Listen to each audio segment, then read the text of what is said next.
Namaste, Mujji. Namaste.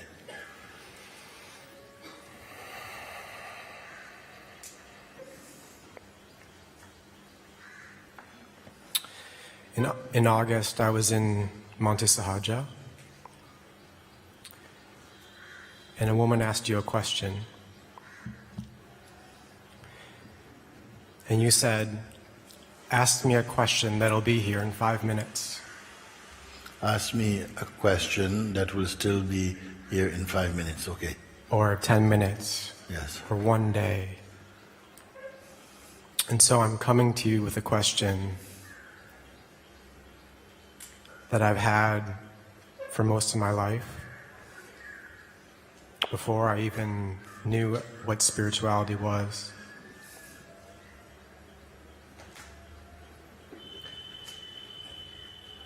The question is, what is this? What is this? What is this? This. This. What is this? It's a question that I've held on to. Okay. And has helped me to burn away everything I've been told, everything the mind labels what this is. Yes. The concepts and ideas of what this is. And I'm left with this sense that I can't answer this question. What is this? Yes. Because none of this is what we call it. Okay. And there's this sense that there's a way to answer this question, but it's not through the mind, Okay. where it feels like the questioning is coming from. Okay. And so I'm wondering if you can help to point in the direction of the answer to that question beyond the mind. Good. Or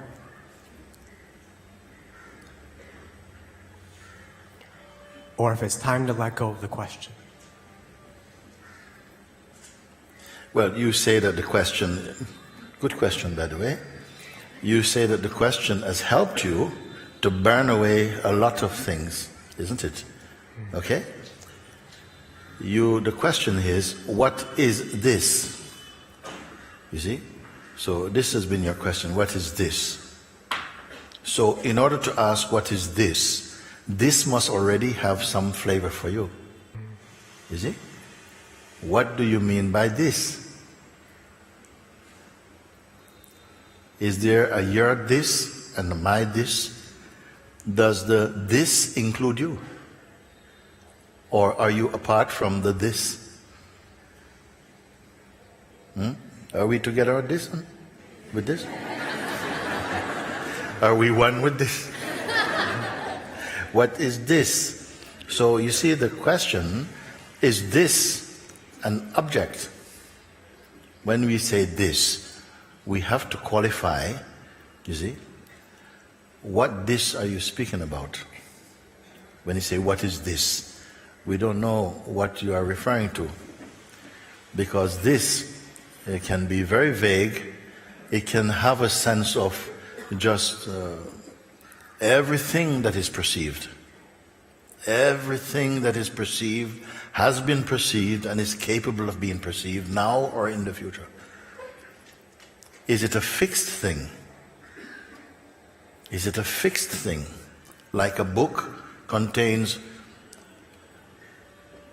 20,000 words. Today, tomorrow, still 20,000 words. 20 years' time, it's still 20,000 words, unless it's a revised edition or something. Okay? Is this like that? Is this something that always retains a shape or a proportion or a volume? So that today, if we analyze this, Tomorrow that analysis will apply same way. Tomorrow also is included in this. So what is this? Is it something stationary? Is it a movement? Is it a stillness? Is it visible to a me, which means that the me is apart from the this? Or does the this include the me, who is the perceiver of the this? And if the answer comes, the me is, or I is included in this, what perceived this? Does the one who perceive all of this inside this or outside of this? What is this? You see? So, where is this also? Where is this? First, to even ask where or what is this, I have already begun with a concept of this. Isn't it? It has already taken a shape. It has already presented itself in some form. So there is a sense of a duality in it, no? There's still the sense of, whose question is it? My question. Well, am I included in the this? And who will receive the answer? Is that excluding the I? Will the answer come to one who is not inside the this itself? So what have you found? You see, even such an introspection, I can understand if you have been somehow engrossed in this introspection, in this question. It is created, it is done something. It must have thinned itself out. It must have tightened up some kind of seeing. It must have resulted in a certain kind of conclusion. But would such a conclusion be fixed? What is this? Will the answer be a static answer or a fluid, living, changeful answer? It's a sense. It's a sense. And this includes the questioner. The questioner as well. Gotcha. And it's constantly flowing and constantly changing. So if it includes the questioner, who will receive the answer? If it includes the questioner, who will receive the answer? The only thing I can say, then, the questioner itself is phenomenal and is included in the thisness. The questioner is included. Something else is here, more subtle than the questioner. Something here, because maybe the questioner feels, I am the fact. The question began with me, and I will receive the answer. But the questioner is inside the experience itself. It's part of the thisness. So who will receive the answer? The question seems to come from a desire to know. The desire to know. Yes. That's good. That there's a way to know.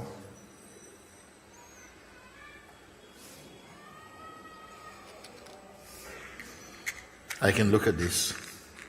I can perceive this, whatever. I can perceive it. But to know it, I can perceive. I can look, I can smell, I can feel, I can listen, I can taste. But can I know?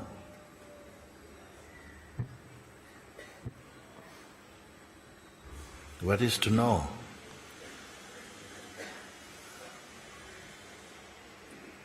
We can all taste, and in each one may taste, one may taste, But the thing is the thing.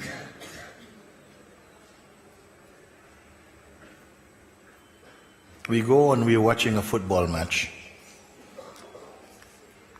The match is only what it is. But there's 100 commentators talking on the radio. Okay? And each of them is reporting the game differently.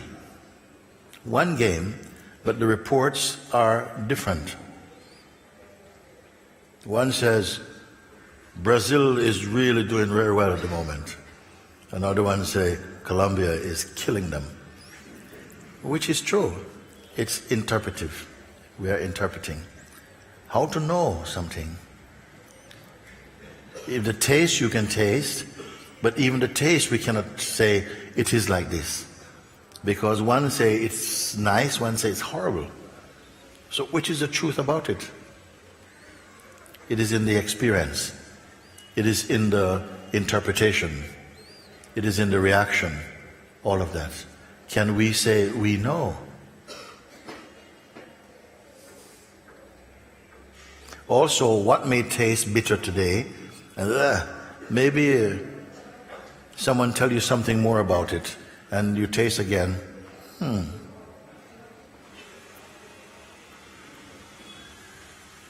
So these things are very subjective, all these things we speak about. What is this? Meaning what? Right now it is being perceived with a certain vibration within my being. And what is it? What is it? Maybe a more intimate question is, who am I who am perceiving it? There's the itness and the I-ness. I am perceiving this. The object of perception maybe is fixed or is changing. But the one who is tasting it, is it fixed? Maybe it is also changing. Maybe the way that I am experiencing something is also affected by different influences. Different moods shape the way in which I am perceiving something. So what is fixed here, you see? The one who's tasting it is part of... Could we say the one who is tasting it is also tasted? Or even perceived? The taster and the taste are perceived by what? Don't keep it here. Listen here. And maybe you are going to, it's going to have something profoundly important for you. What is this?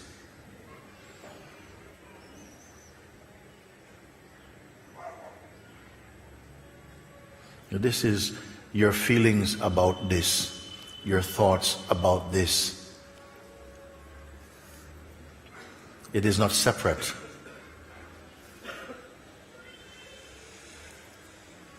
You who are tasting this, are you constant? This seems to be variable. Sometimes it appears to be bitter, sometimes sweet. It cannot be fixed. The one who is tasting it, is that one fixed? No. No. So how can we conclude?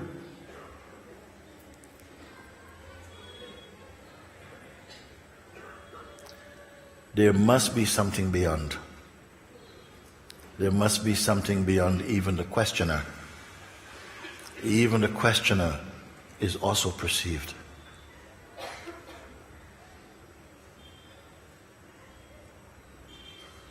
By what?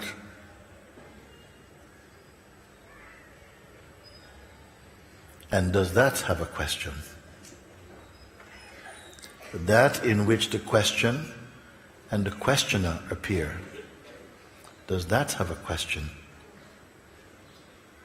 about this? Maybe that is this and beyond. Maybe that is manifesting the thisness, and at the same time, it is beyond also the thisness.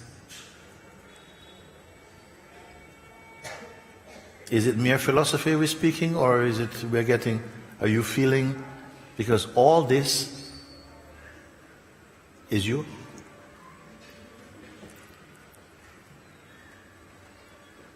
If that is too direct, maybe I can say it is about you. All this is witnessed inside the waking state consciousness. Because in deep sleep, we're not having this conversation. There is no this. You cannot ask this question in deep sleep. In the waking state, this question belongs to the waking state, in which the questioner lives. The questioner is also part of the content and the movement of the waking state. Something is aware of the waking state. It seems to be in it and out of it.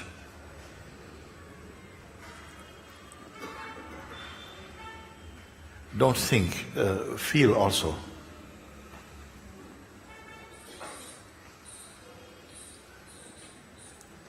Does this question take us anywhere? Is it an invitation? Is it a door going outwards or inwards? Does it help? Is it the best question you can ask?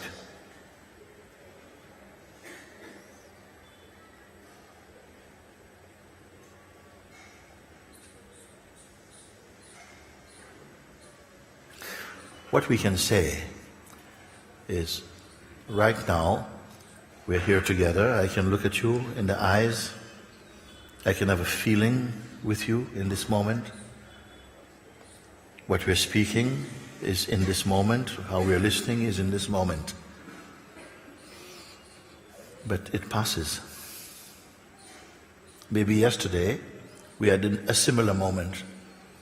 It might have been at one stage, it might have been very impactful, like, whoa, whoa. But it has passed. Can you bring back something from yesterday and re-experience it now? Can you bring back a sample of yesterday? No, it is gone. Maybe some essence or quintessence or quintessential subtlety from yesterday that stays with your being has made a profound impression. Maybe something from yesterday, something pressed save. Oh, good. That must be kept. Maybe it is saved without pressing a button because it is so impactful. But the rest is gone. If you live 20, 30, 40, 50, 60 years, what have you to show for it? Yes, this is my great-grandfather's tool.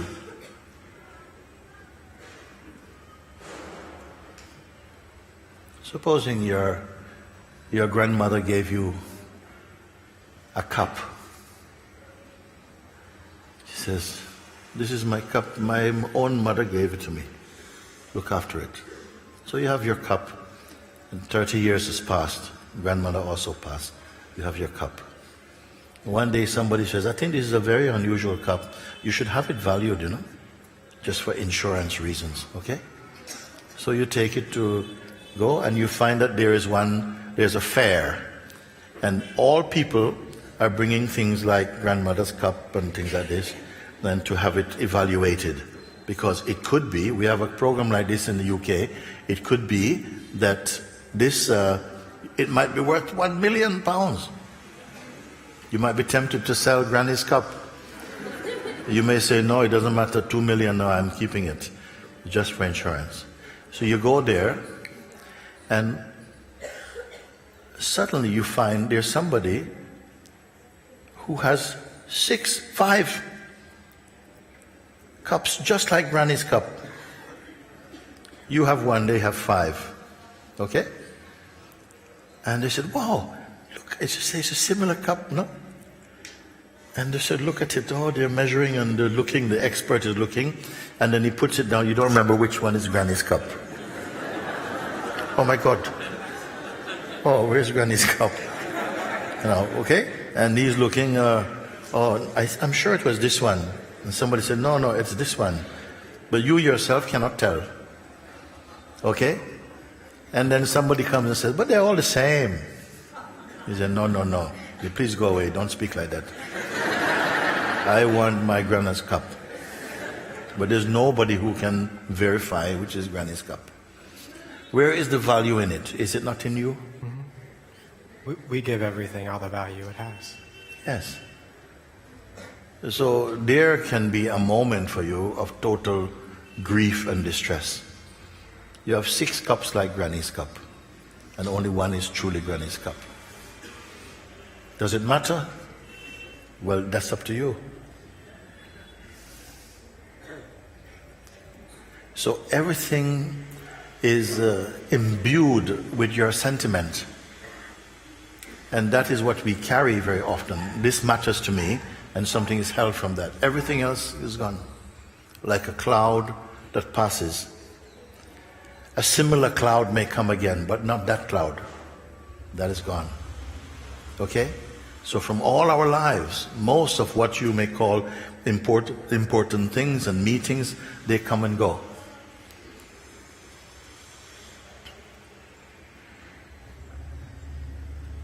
So what has this life given you that you can show? How have you spent your existence? What have you gained?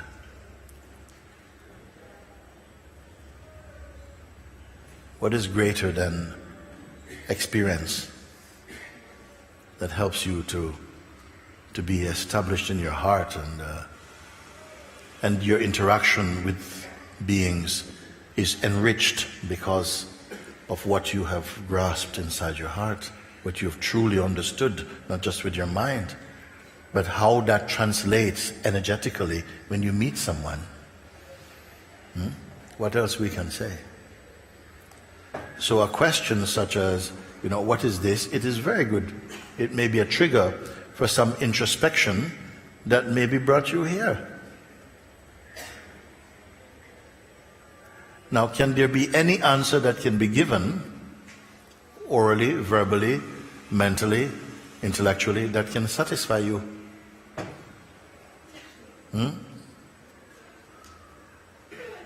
Because if I say, what is all this? This is all this. Okay, very clever guy. Very good. This is the Supreme Being. It still hasn't touched. It hasn't, what do you want? It cannot be just in an answer that is a mental answer at all. If you are genuinely searching for something, for a sense of conclusion,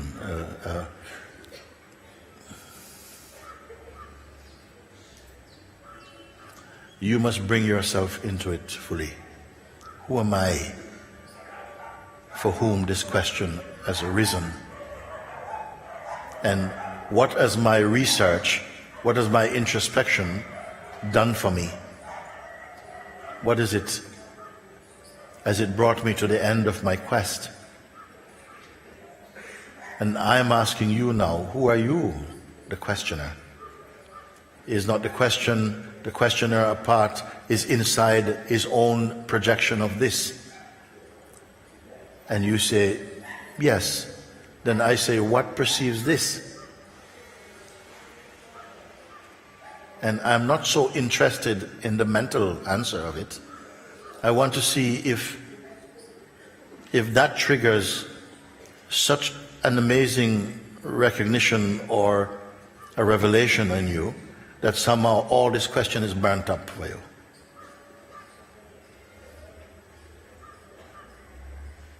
You know that there are some beings who are not interested in this, whatever this may be. They're not trying to solve this. It's not a It's not a problem for them. It is enough that they have solved the mystery of themselves. I used to think that I am this person who had to like everyone, or to be liked by everyone, or that the more that I show that I have accomplished something, the more respect I will have. Maybe that has been an aspiration for some people. I just want to tell you that there are some beings who have transcended all of that. That is not important anymore. If you ask them what is important, they may say, nothing in particular is important. And yet, they are not bored. They are not kind of, life. They are totally present, radiant with something. What is that something? What have they found? Then the invitation, we're here to find that, which puts an end to all quests, which frees you from the cage of confusion and fear.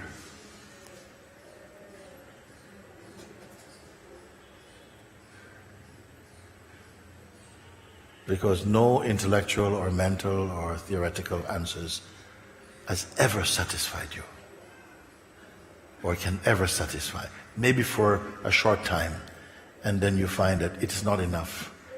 There is still a space inside that longs to be filled, but I don't know by what.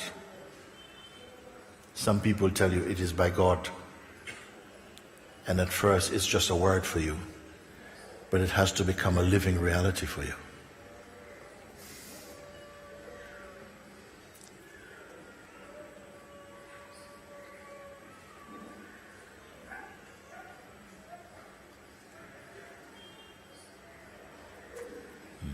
The question has helped me to see what I'm not. And to, Okay, this is good. and to peel away any idea I have of what I am. And it leaves me with this desire to know what I am. yes, you cannot know separately from being what you are. You cannot know what you are except if it is coming as some kind of knowledge. It will not be enough. It cannot be a classical knowing of something.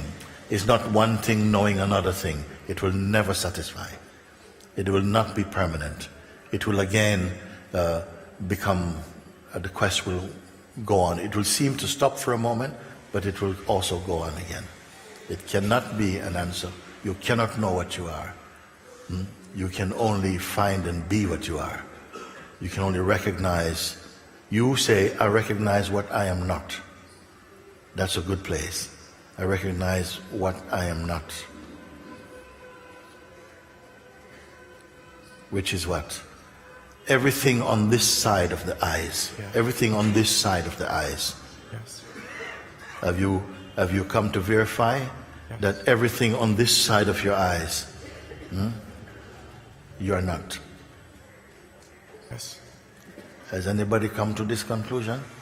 That what you see through the senses and perceive through the mind are only images, sensations, feelings that come and go, and you cannot be that. They all come and go out of the field of perception.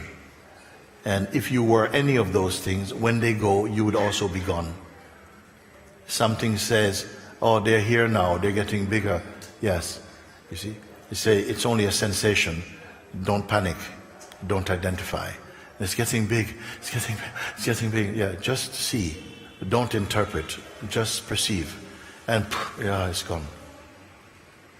Everything is like that.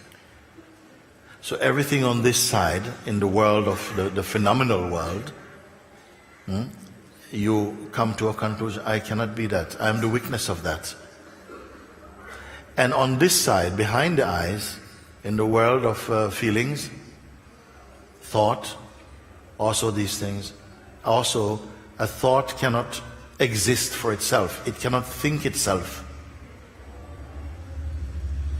It must report to a central thing, and then you say, yes, I think.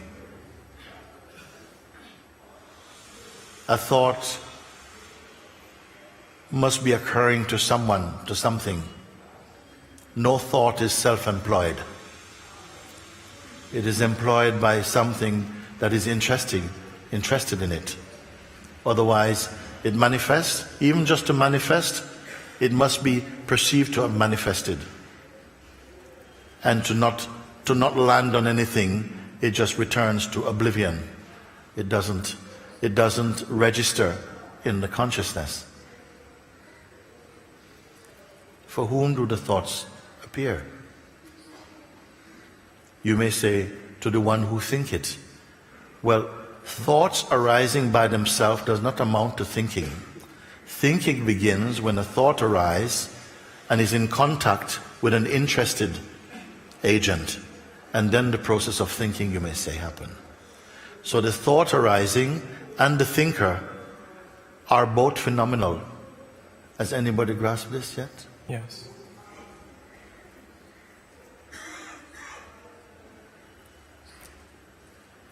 If you see that the thinker of thought, I also am not.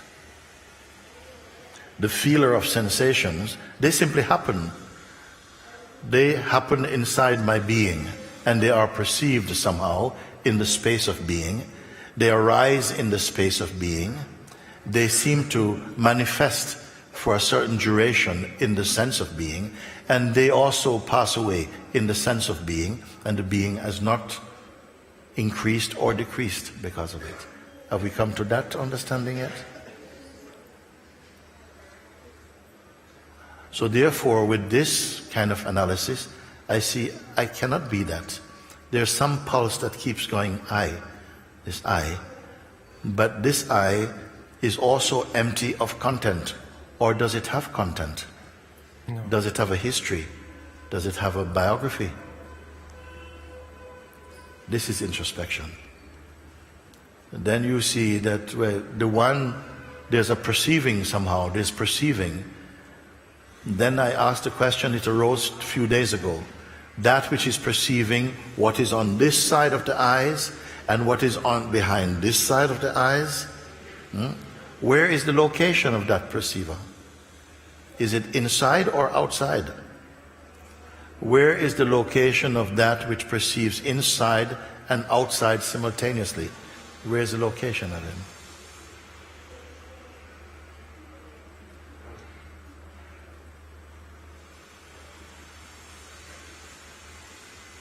And yet we cannot refute what I'm speaking.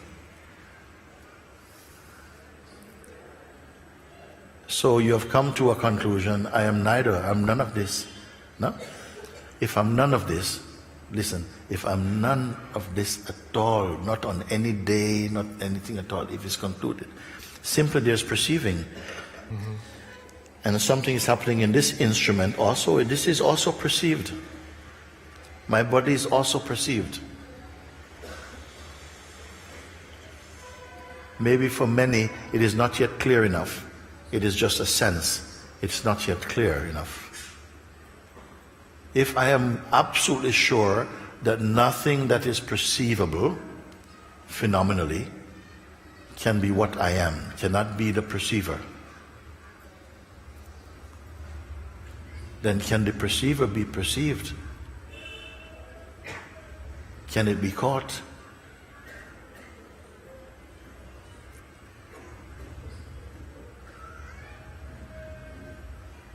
The door to nirvana is opening.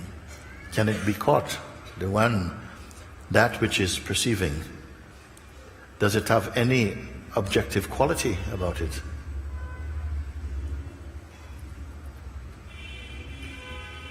Have I lost you?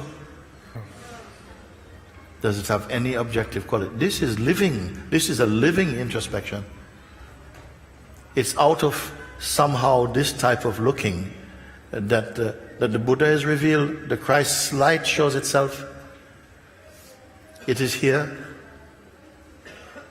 seemingly covered by something we call our person. The person is looking, apparently, for the Buddha. The person appears to be the fact, the one who began the search. But at some point, the person who is seeking becomes just an idea, perceived. If you don't understand what I'm speaking, it is okay. It is only a certain way of looking that is very direct, very immediate. I'm not taking you on a journey. I'm opening the curtains. I'm opening the curtains and you're looking out, but what's behind the curtain is you. And perhaps this is the paradox. You are behind and in front. So maybe your mind is not ready for that. It is okay. If you don't understand, I have something for you. But you say, I am not this. Whatever I am not. I've swept everything away. I've got this onion and it's being peeled away. I am not this. I am not this. I am not this one. I am not this one. This one. This one. This one. This one. I'm not. I am not. Last layer peeled. What have I found? What's in the center of the onion?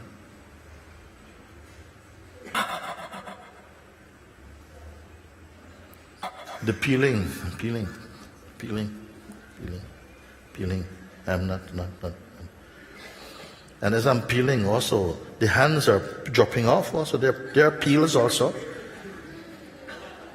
The desire is also was a peel. Everything is peeled. And what is left then?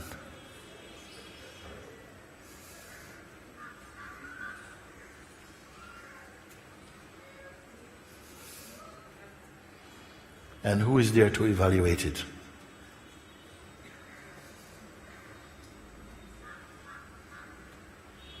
Is it dead? It was giving life to all the layers. It is giving life to all the layers. All the layers are gone. What is left? It even peeled away I was peeled away. What is left?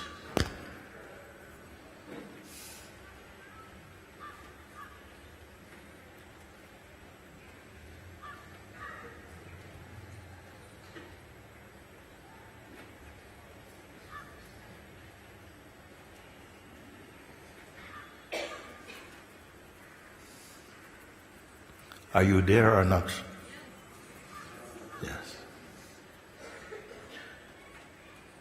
You are left. You without you.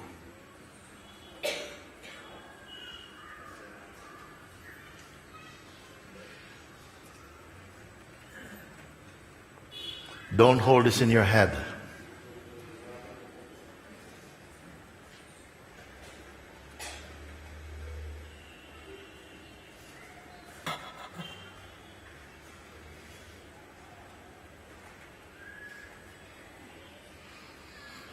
Yes, even this reaction that's happening, the reaction is happening because the mind is still also, you are still, that's already peeled.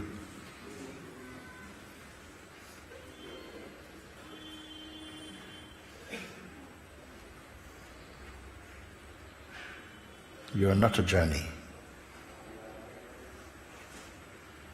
The journey was a part of the play of consciousness to have the taste of returning home to where you have never left.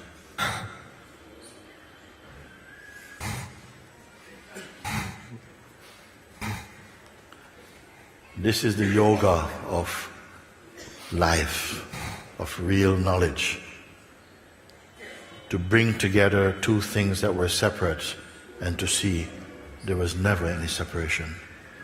It only appeared through Maya of separation. And it is a taste that every sentient being must taste.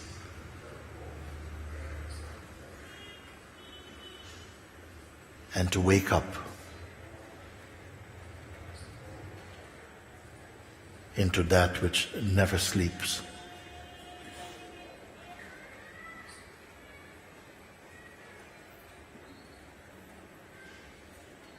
There's no you, there's no ultimate truth to find apart from you. But this you is not a person.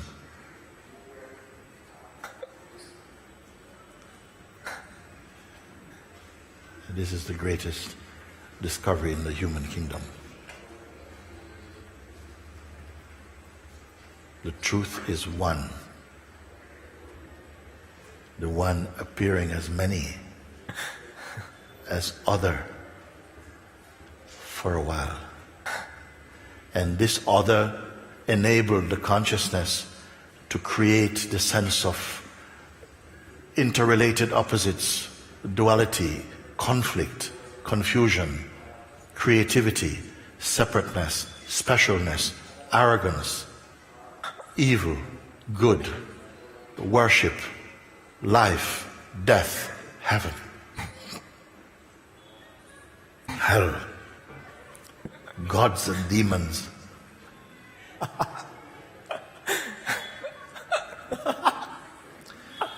But it's only one. And just like if you go to a movie and you watch a movie, it cannot just be of good, nice. There must be some struggle, there must be a fight, there must be a few bombs, there must be a few divorces, some deaths, some coming together, some aspirations, all of this. This is God's movie. And He alone is real. This is why I say there's been never really any real dialogues in the universe. It's all a monologue.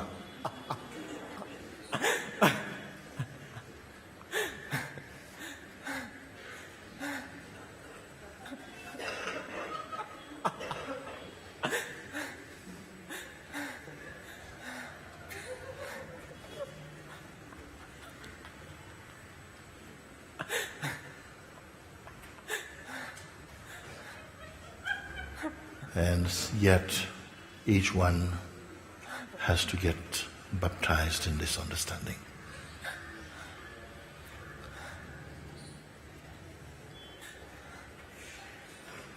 It cannot be only an idea in your mind. It cannot be a religious philosophy or speculation. It cannot be dream anymore.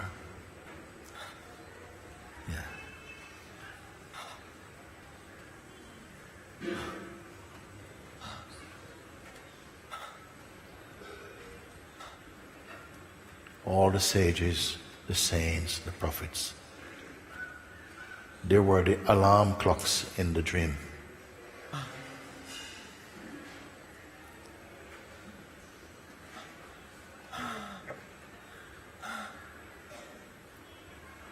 But they're awake.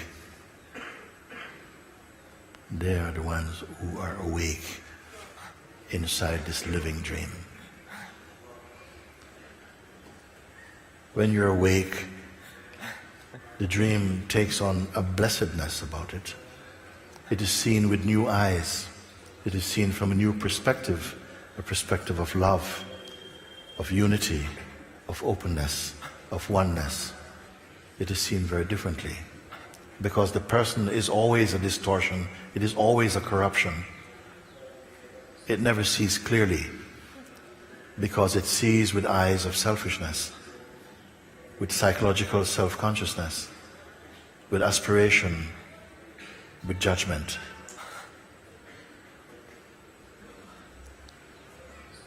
your waking up is not to dismiss this world. On the contrary, it infuses light and love into God's play.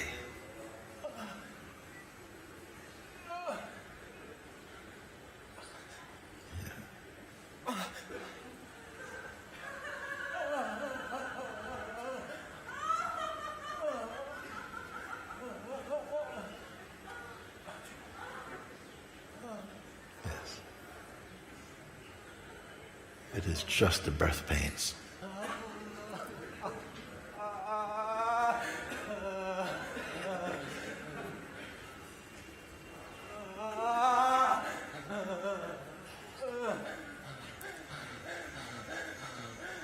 You are there. Inside even this, watching this, it is only a cathartic burping out of what is unreal.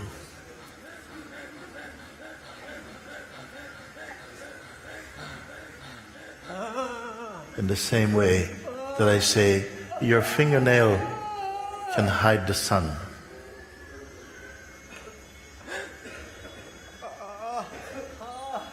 A thought ill-conceived can somehow hide the truth of what is. But the truth does not suffer.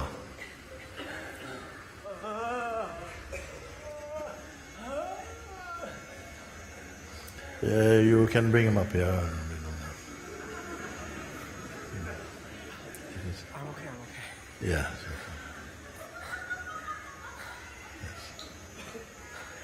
All is okay.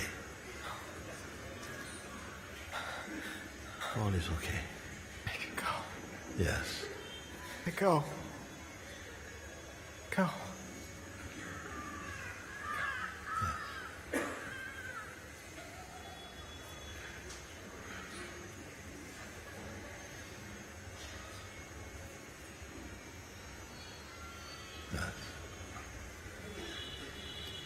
A pain you have carried for so long, you're relieved of it.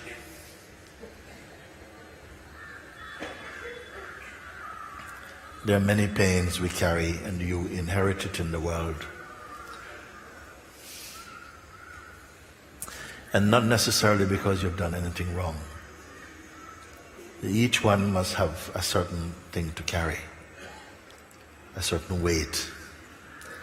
Something that will help you to dig deep, to find and to wake up your discerning power. We need some friction for that. And life provides that for you, for your own growth. Actually, it is a form of love. But we were too immature to appreciate that or to see it. Everything that comes in your life has been served by love. Even painful things, that you may grow, that you may transcend. The minute you begin to say thank you for them, then you are released from them. You have no natural enemy in the universe except your own thinking. You must transcend the dark ways of the mind, and to transcend without cynicism.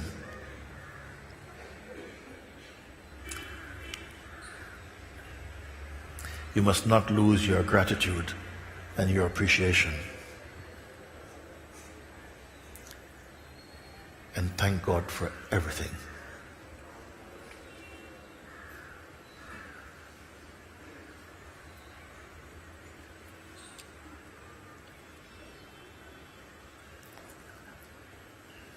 There further still you can go. And you're invited there to a place. Yes.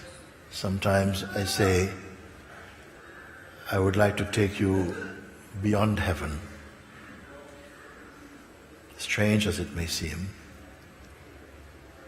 to a place that's so pure within your own self.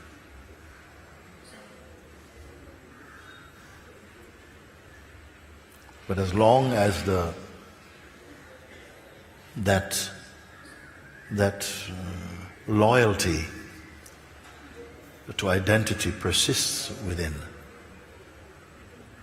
we will fight against your total freedom. Yes. A great love and a great grace brought you here and enabled you to stay here. Some people came, and so strong is the resistance of the shadows in your life that you could not stay. They have to leave for a while. But you're here.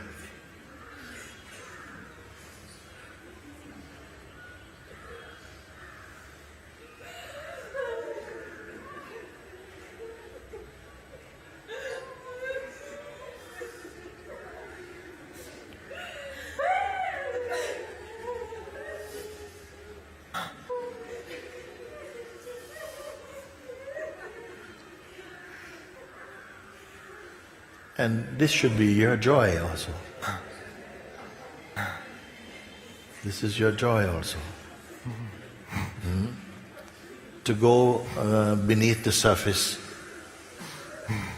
of the being, beyond the person, into the realm of being, that you may come fully into life.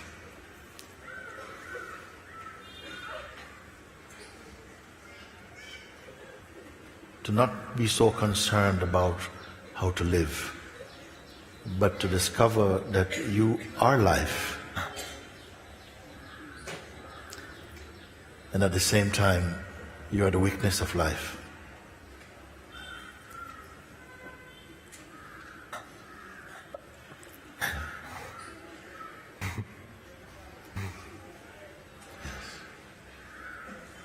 Don't lose that gratitude inside your heart.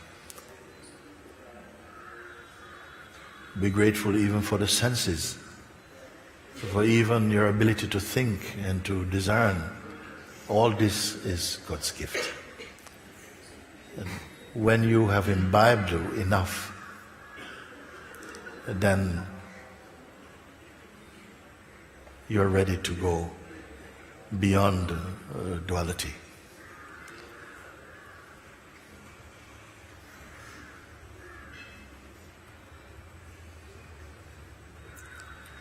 Duality is not a crime, it is not a mistake. It is a necessary instrument of the Supreme in order to make experiencing possible, because there cannot be experience without duality. But you must use experience to go to the very root of experience, to the source.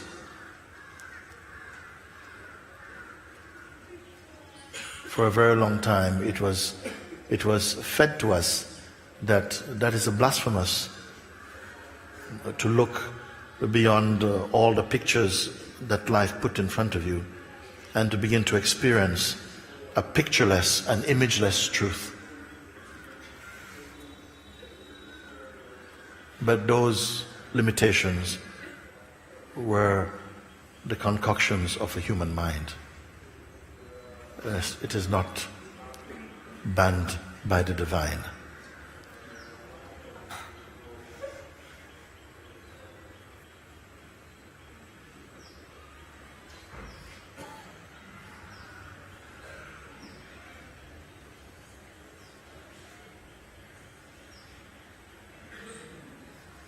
Your openness to the truth releases much grace inside your heart, and you will begin to now feel more powerfully its effect in you.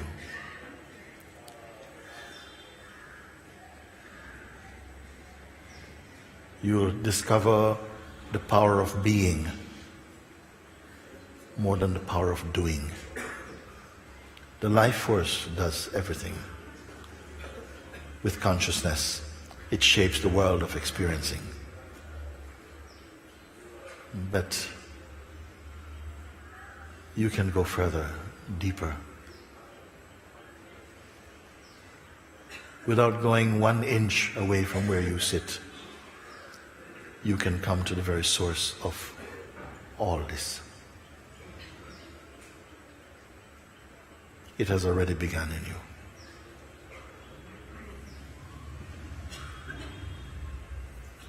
Sometimes now, some power that seem to work to betray this opportunity of total freedom may get stirred up, and for a while you may find that you'll feel like you're under some attack by some dark energies.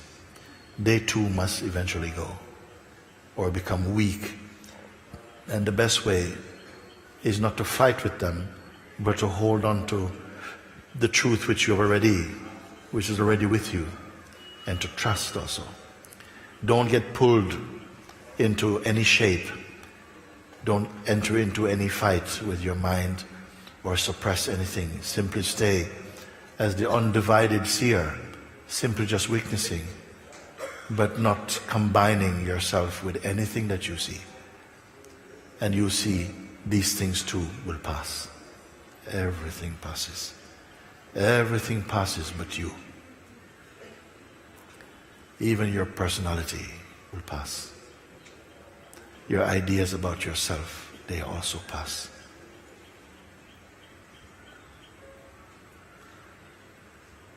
We have lived many ideas about ourselves that we have exhausted and they've gone. It's a field of unending changes. But there is that which is unchanging within you. It is your seeing place. Get to know it. And as you begin to feel increasingly the spaciousness, the sense of emptiness, or a kind of neutrality of being, don't panic. Just be there. Just be there. Move in that. It's a great freedom. It's a great freeing up. It is unburdened of the usual weight that we carry as a person.